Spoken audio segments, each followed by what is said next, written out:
So, over the years, I've owned this Corvette for, I don't know, I bought it in 2010 to 2005. I bought it 5 years old, 47,000 miles on it when I got it. And over that time, I've heard people say, oh, why'd you buy a Corvette? It doesn't make any sense, blah, blah, blah. For what you paid for that, you could have bought a much better car, yada, yada, etc., etc.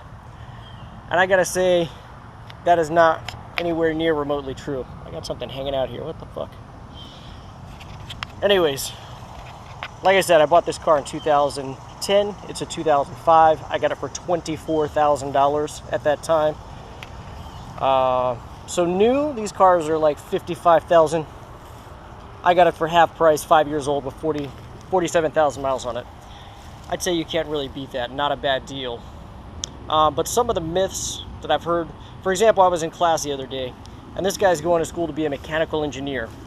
And I heard him say some pretty silly things, like he was looking on Craigslist for BMWs, and I happened to see a C6 Corvette, the model before this one, for $9,800.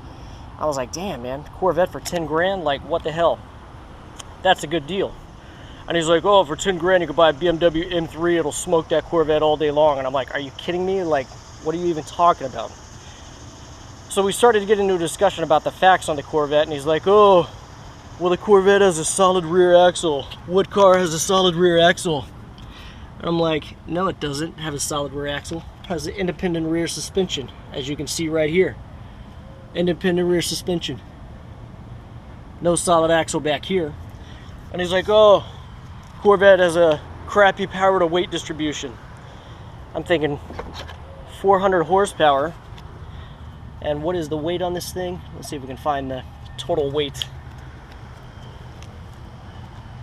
3,600 pounds. 3,600 pounds, 400 horsepower. I'll do the math on that later so you can see that. But I did the math real quick against an M3, and it definitely had more power to weight versus an M3, so I'm not quite sure what the hell he was talking about. I don't think he knew what the hell he was talking about either.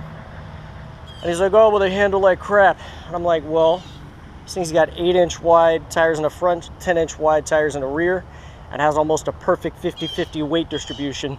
How could it possibly handle like crap? And let me just tell you, this is the best handling car I've ever owned.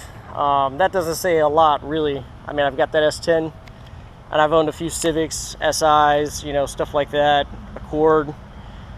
So I finally graduated and got a real car.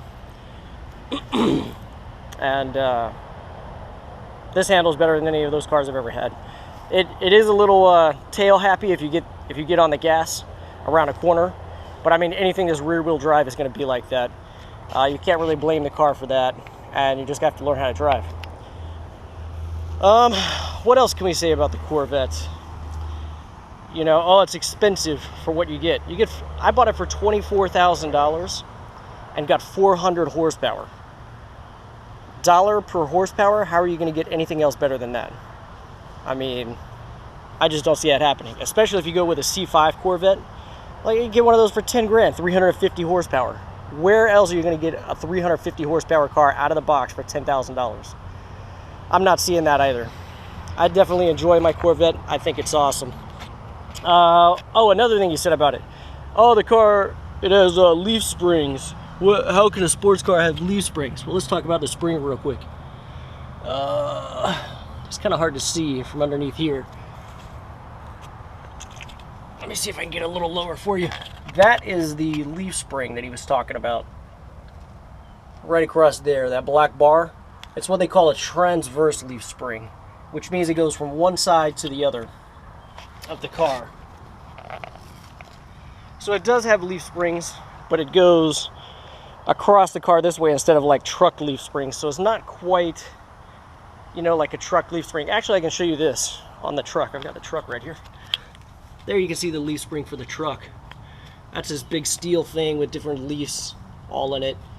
And it's running this way on the car instead of transverse. And do I still have that old spring sitting over here? Oh yeah. It's a composite leaf spring, so it's not made of that steel bundling and all that. This is a spring I had left over because actually the rear spring got some cracking in it for whatever reason. I'm not sure exactly what happened. And I replaced it with Z06 springs, which actually have like double the spring rate on it. But give me a little bit better performance. I also upgraded the shocks at the same time. But so that's a few of the myths that I've heard over the time of owning the car. And I kind of get tired of hearing crap like that because it's usually some young kid who just hasn't done their research, that just doesn't know. They've never been informed about what a Corvette is. They've never driven one. They have no idea what these things are actually capable of. And, the interior is not terrible either. I mean, it's not great. It is a General Motors car, so it is a little bit plasticky. But it does have leather seats, leather wrapped steering wheel, leather shift knob, leather on the e-brake. Not the most beautiful car ever, but not terrible. As far as budget sports cars go, this thing's definitely awesome. Everybody say hi to Johnny. Anyways, so yeah, I just wanted to do a quick video on that, give you a little rundown of the car, show you what we got, kind of address some of the myths that I've heard over my years of ownership, and just kind of clarify a few things. But this is definitely the most awesome car I've ever owned, and for $20,000, I mean, come on. Great car, people. Get with it. Thank you for watching. If you like this video, make sure to hit the like button. Share it with somebody who maybe needs a little bit of education for Corvettes. And make sure you like my channel as well. I've got like 200 other videos on how to do things. This is not a how-to video, but I'm going to post it up on that website, or on that channel anyways. Thank you very much for watching.